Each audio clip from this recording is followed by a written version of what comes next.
Hello students. So today we are starting with the next chapter of history, that is chapter number 5, education.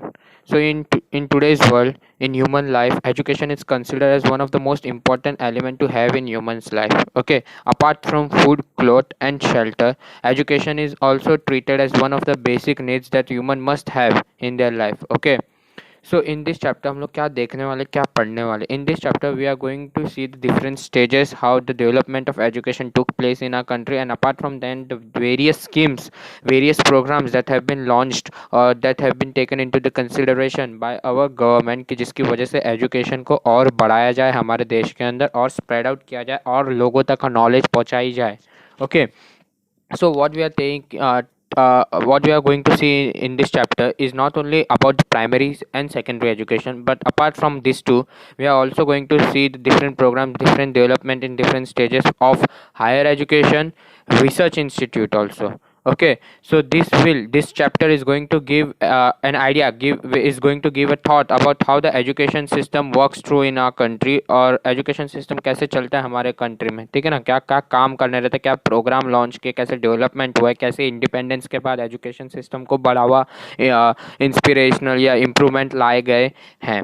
So India gained it's independence in the year 1947. ठीक है ना, ये तो हमें सभी को पता ही है कि 1947 में इंडिया को इंडिपेंडेंस आज़ादी मिल गई. So first census of India was conducted in the year 1951. First census means जनगणना, मतलब जो पूरा हिसाब किताब पूरे देश में जो चल रहा है, पॉपुलेशन कितना है, लिटरेसी रेट कितना है, मेल कितने हैं, फीमेल कितने हैं, सेक्स रेशियो कितना है, ये सब का हिसाब किताब जो हर 10 साल में मेजर किया जाता है, जैसे कि 2011 में हुआ, तब 2021 में आने वाला है, उसे कहते हैं census. Okay, so the first census, which was conducted in India in the year 1951, revealed that there are extreme complexity and intractability in the education system of our country. Extreme complexity मतलब बहुत सारी difficulty थी अभी भी government के सामने, जिसको अभी भी पूरी नहीं कर पा रही थी. अभी भी लिमिटेशन थे, गवर्नमेंट अभी भी पीछे थी एजुकेशन को पूरी तरीके से हाने करती.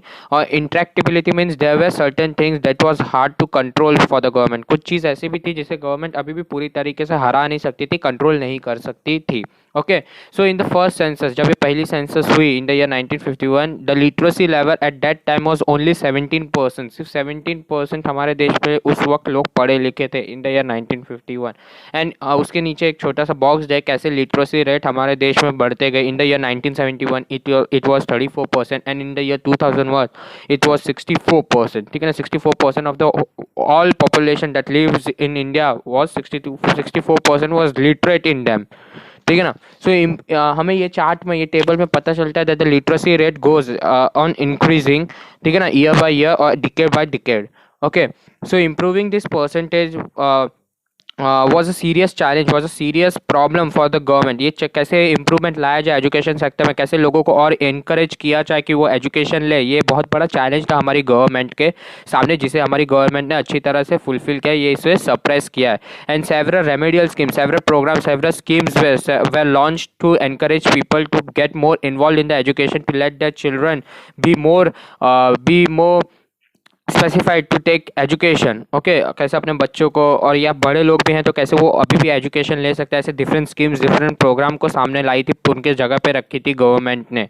Okay, so the next topic is about the primary education. Primary education means the education which is given to the children between the age group of 6 to 14. Okay, so in the year 1988 central government, हमारी central government ने एक plan बनाया, जिसकी मदद से, एक scheme बनाई जिसकी मदद से हमारे देश में प्राइमरी एजुकेशन को और इम्प्रूव किया जा सकता था और डेवलप किया जा सकता था. And the name of this scheme was operation blackboard. Okay, with this operation, with this scheme, government raised the funds, government made the funds available to the to help to improve the standards of the school. जो भी गांव या कोई भी rural area में schools है, तो government उनको फंड्स देती थी और अपने स्कूल की कंडीशन, अपने स्कूल्स को कंडीशन इंप्रूव करने के लिए, उनको हेल्प करने के लिए फंड्स देती थी. ओके, एंड कुछ कंडीशंस भी थी उनके सामने जिसको फुलफिल करना ज़रूरी था. Apart from improving the standards of the school, there were certain condition which must be fulfilled, that is at least 2 proper classroom तो होने ही चाहिए था. अगर गाँव में तुम्हारा छोटा सा स्कूल है तो 2 प्रॉपर क्लासरूम करो, टॉयलेट टॉयलेट्स अवेलेबल रखो स्टूडेंट्स लोग के लिए. Okay, out of the two teacher, out of every two teacher, one teacher should be female.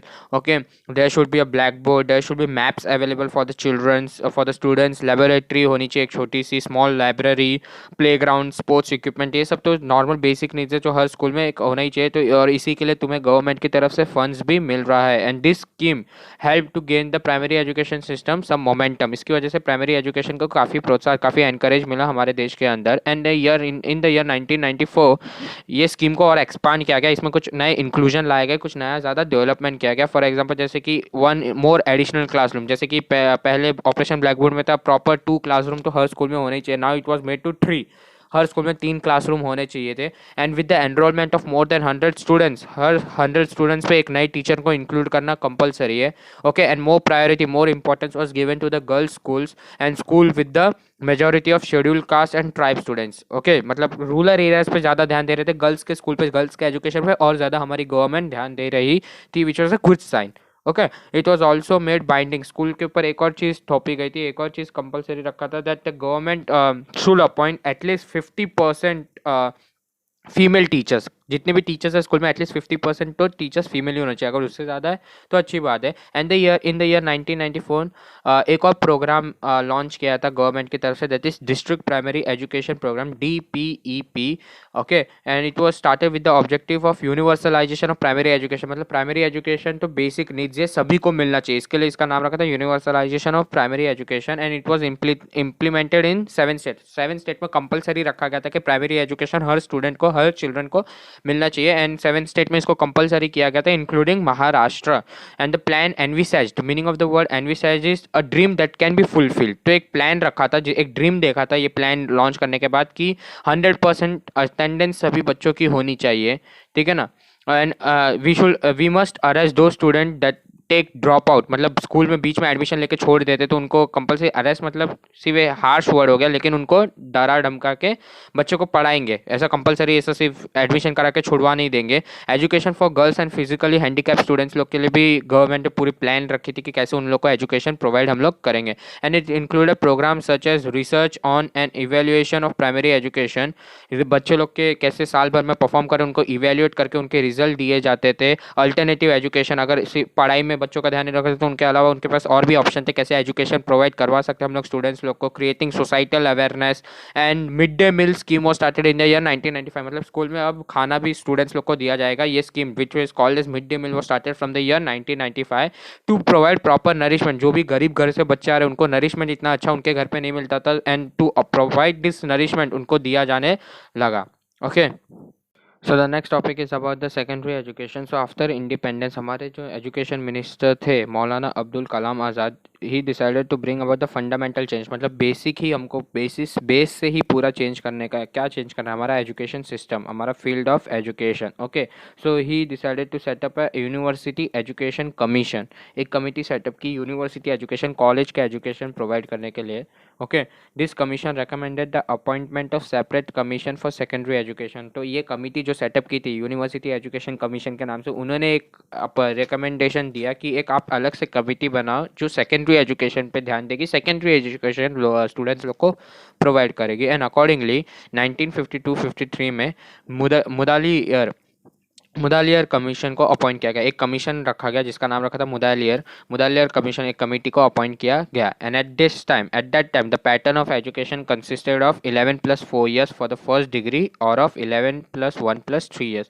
तो उस वक्त मुदालियर कमीशन ने जो थियोरी अपनी सामने लाई थी, जो डिग्री पाने के लिए एजुकेशन सिस्टम था, वो था 11 साल का बोर्ड, उसके बाद 4 साल का और पढ़ाई और फिर डिग्री मिलेगी. जैसे कि आज का हमारा जो एजुकेशन सिस्टम पैटर्न है वो है 10+2+3. 10वीं के बाद बोर्ड प्लस 2 साल और पढ़ाई करेंगे, 12वीं के बाद बोर्ड प्लस 3 साल और पढ़ाई करेंगे तो डिग्री मिल जाएगी. वैसे पहला पैटर्न था सेकेंडरी एजुकेशन का, होता है 11+4. 11 साल पढ़ाई, 11 में वो टाइम पे बोर्ड होता था, 11 तक बोर्ड, 11 के बाद 4 साल और पढ़ाई और फिर डिग्री हो जाएगी. या फिर उसके बाद एक और अल्टरनेटिव था 11+1+3. ये ऑप्शन दिया गया था सेकेंडरी एजुकेशन में. Next topic is about the work of commission. तो ये कमीशन कैसे काम किए, तो this commission studied the secondary education, the nature of curriculum. जो भी उनका पढ़ाई था वो पहले उन लोगों ने खुद स्टडी किया, क्या उनके पोर्शन में इंक्लूडेड है, एक्सक्लूडेड है, किस मीडियम में उन लोग सिखाते हैं, उनके टीचिंग मेथड कैसे हैं। ओके, एंड उसके बाद उन लोग ने सर्टेन रिकमेंडेशन, कुछ चेंजेस करने के लिए रिकमेंडेशन दिए। This commission propose the concept of higher secondary education. तो अब ये कमीशन बोलता है कि सिर्फ सेकेंडरी एजुकेशन और प्राइमरी एजुकेशन मत रखो, प्राइमरी एजुकेशन के बाद सेकेंडरी एंड सेकेंडरी के बाद हायर सेकेंडरी एजुकेशन रखो, ऐसा उन्होंने रिकमेंडेशन किया। But it was difficult to implement all over the country. पूरे कंट्री में ये हायर सेकेंडरी एजुकेशन को इम्प्लीमेंट नहीं कर पाई हमारी government. Next topic is about the Kothari commission. So in the year 1964 एक कमेटी बनाई गई थी जिसका नाम रखा था Kothari commission, and it was made under the chairmanship of doctor DS Kothari. ठीक है ना। और इस कमीशन के under doctor JP Naik has made a valuable contribution. बहुत अच्छा काम किया था इस कमीशन के अंदर। ये कमीशन ने रिकमेंडेशन किया था that the education pattern in India should be 10+2+3। ठीक है ना। और यही पैटर्न अभी भी चल रहा है हमारे देश में, 10+2+3 for secondary, higher secondary and university education. And this system of education pattern was implemented from the year 1972. Okay, this commission also suggested that the education system should be uniform on the national level. सभी पूरे India में एक ही तरीके का education system चलना चाहिए, देना चाहिए। ऐसा नहीं कोई एक स्टेट में अलग 10वीं के बाद डिग्री दे देंगे तो कोई दूसरे स्टेट में 12वीं के बाद डिग्री देंगे, ऐसा नहीं चलना चाहिए। Uniform system of education should be there. And also propose that there should be inclusion of mother tongue plus Hindi and English in education. Mother tongue मतलब जिस स्टेट में रह रहे हैं उसकी भाषा तो सिखानी ही है, उसके साथ साथ हिंदी और इंग्लिश के भी इंक्लूजन होने चाहिए एजुकेशन सिस्टम में। ओके, और इसी के साथ साथ दे ऑल्सो बोले कि अडल्ट एजुकेशन चलते रहना चाहिए। एजुकेशन बाय करस्पॉन्डेंस मतलब कुछ लोग रोज़ कॉलेज नहीं जा पाते, स्कूल नहीं जा पाते, तो उनको एजुकेशन बाय करस्पॉन्डेंस मतलब एजुकेशन तो ले सकते हैं लेकिन रोज़ स्कूल आने की ज़रूरत नहीं है। Distance that is open universities मतलब दूर से भी बच्चे लोग पढ़ाई काम करते करते, कुछ लोग जॉब करते करते पढ़ाई करने जाते, तो उनके लिए ओपन यूनिवर्सिटीज़ ओपन है।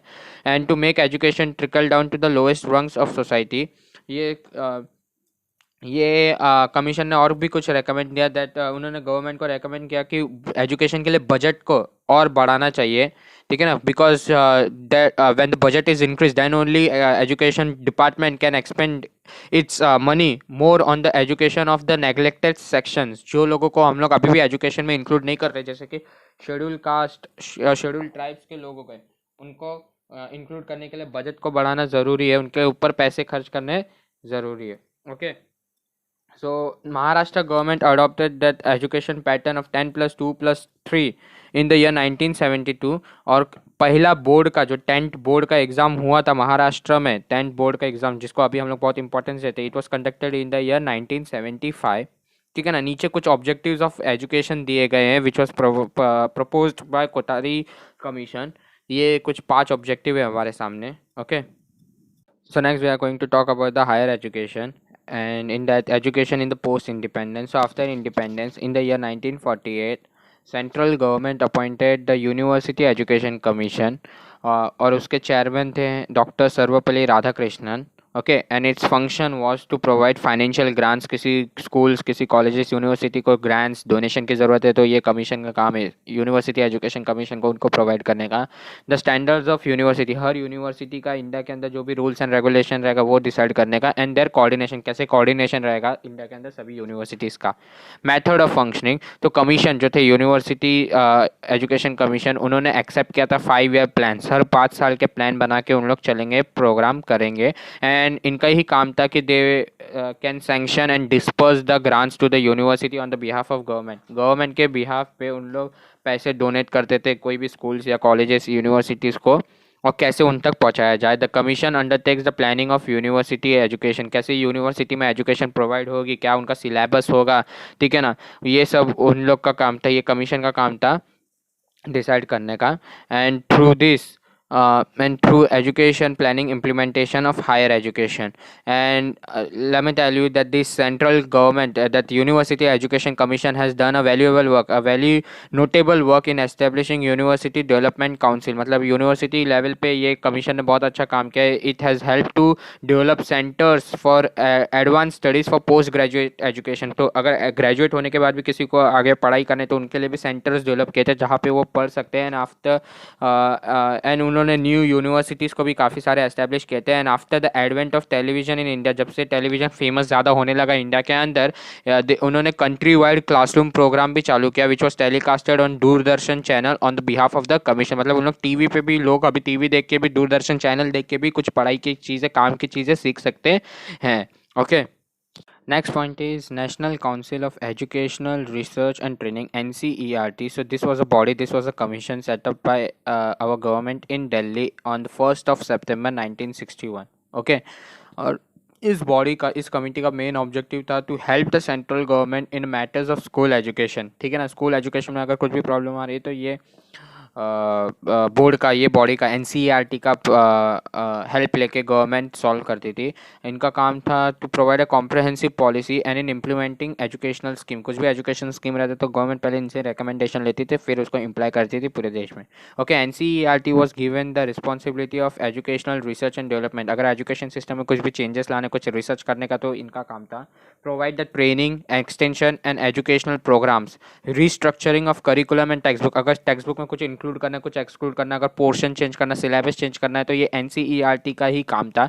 It has played a central role in designing school curriculum and text book with the cooperation of CBSE, that is central board of secondary education. तो एनसीईआरटी ने सीबीएसई के साथ मिलकर स्कूल का जो भी text book setup करना है, करिकुलम क्या क्या होना चाहिए, सिलेबस क्या होना चाहिए, ये सब डिसाइड किया है। Okay, and it has provided guidance and cooperation in the area of primary and secondary education. Primary and secondary education में गवर्नमेंट, सेंट्रल गवर्नमेंट को बहुत हेल्प किया है, बहुत ही कॉपरेट किया है। Okay, it has been also involve in designing the work books and hand books for the teachers. Teachers लोगों को ट्रेनिंग भी प्रोवाइड करते थे। Have also developed teaching learning techniques. Teachers लोग के लिए कैसे हेल्प करते, टीचर्स लोग को भी काफ़ी सहायता दी है, काफ़ी सपोर्ट दिया है एनसीईआरटी ने। And they have also started doing conducting talent search examination at the national level. अगर तुम्हें पता होगा, जो भी एंट्रेंस एग्जाम होते हैं, जैसे कि जेडब्ल्यू हो गए, नीट हो गए, ओके, इन सब के लिए हमें एनसीईआरटी की बुक ही पढ़नी पड़ती है। ओके, इसके लिए टैलेंट कंडक्ट एग्जामिनेशन भी यही लोग कंडक्ट करते हैं। So apart from this, SCERT was establish in all the states on the line of NCERT. तो एनसीईआरटी तो नेशनल लेवल पे काम करते हैं, लेकिन एक साथ क्या वो पूरे इंडिया को संभाल सकते थे? नहीं, it was a quite difficult task for one body. तो उन्होंने हर स्टेट में अपनी एक छोटी सी बॉडी, छोटी सी कमेटी को ओपन किया, जिसका नाम रखा था SCERT। Okay, so Maharashtra state council of educational research and training was establish in Pune. तो अगर हम लोग अपने टेक्स्ट बुक के फर्स्ट पेज पे देखेंगे कि हमारी टेक्स्ट बुक कहाँ पे बनी, तो ये Maharashtra state council of educational research and training ने ही पब्लिश किए, बनाई है, और ये पुणे से ही बन के आई है हमारे पास। फर्स्ट पेज पे या लास्ट पेज पे लिखा भी है, this institute performs various function such as improving the standard of primary education in service training of teachers. Teachers लोग की ट्रेनिंग करवाते हैं, इम्प्रूवमेंट कैसे सिलेबस करने का है, और क्या कैसे इवेल्युएट करने का है बच्चे लोगों के परफॉर्मेंस को, वोकेशनल गाइडेंस कैसे मिलना चाहिए स्टूडेंट्स लोग को आफ्टर 10th, मतलब करियर काउंसलिंग जैसे प्रोवाइड कराते हैं हर स्टूडेंट को after 10th and 12th exams. Okay, and this institute, that is Maharashtra state council of educational research and training institute is known as the academic authority. मतलब पूरी तरीके से पढ़ाई का जो भी अथॉरिटी वो इसी इंस्टीट्यूट की है। It brings the periodical called the जीवन सक्षम। तो एक जीवन शिक्षण, तो एक मैगजीन जैसी बुक पब्लिश करती है, जिसका नाम उन्होंने दिया है जीवन शिक्षण। Okay, so next point is national policy on education 1986. so according to this policy, कुछ फंडामेंटल चेंजेस लाए गए थे, कुछ बेस से ही पूरी चीज़ें चेंज की थी हमारे प्राइमरी, सेकेंडरी और हायर सेकेंडरी एजुकेशन सिस्टम में। कुछ चीज़ें थी जो ज़रूरत थी चेंज करने के लिए हमारी गवर्नमेंट को, हमारी नेशनल गवर्नमेंट, सेंट्रल गवर्नमेंट को, और उन्होंने फंडामेंटल चीज़ से ही, बेस से ही पूरी चीज़ चेंज कर दी थी। And under this policy a common core curriculum was framed for all state. और ये चेंज करने के बाद, नेशनल पॉलिसी ऑन एजुकेशन 1986 लाने के बाद, पूरा करिकुलम, पढ़ाई का जो भी सिलेबस था हर स्टेट्स के लिए सेम रखा गया था, स्टेट एजुकेशन के लिए। ओके, कुछ भी चीज़ें चेंज नहीं थी, कॉमन कोर रखा गया था कि अगर हिस्ट्री में अगर हमें 7th स्टैंडर्ड में शिवाजी महाराज के बारे में पढ़ाना है तो यही चीज़ पढ़ानी है पूरे स्टेट्स को इंडिया के अंदर, ऐसा कुछ चीज़ें रखा गया था। Okay, the expectation is that by that all means all student in India should get equal educational opportunity. सभी लोगों को equal opportunity मिलना चाहिए. ऐसा नहीं कुछ और स्टेट में बच्चे कुछ और अच्छी चीज़ें पढ़ रहे हो या कोई और स्टेट में कुछ चीज़ें उनके जो नॉलेज की नहीं है तो भी उन्हें पढ़ना पड़ रहा है. तो सभी लोगों को equal opportunity मिलने के लिए to get the to provide equal opportunity for all the students that are studying in India, इसीलिए कोर करिकुलम हर स्टेट के लिए सेम करिकुलम रखने के लिए डिसाइड किया गया.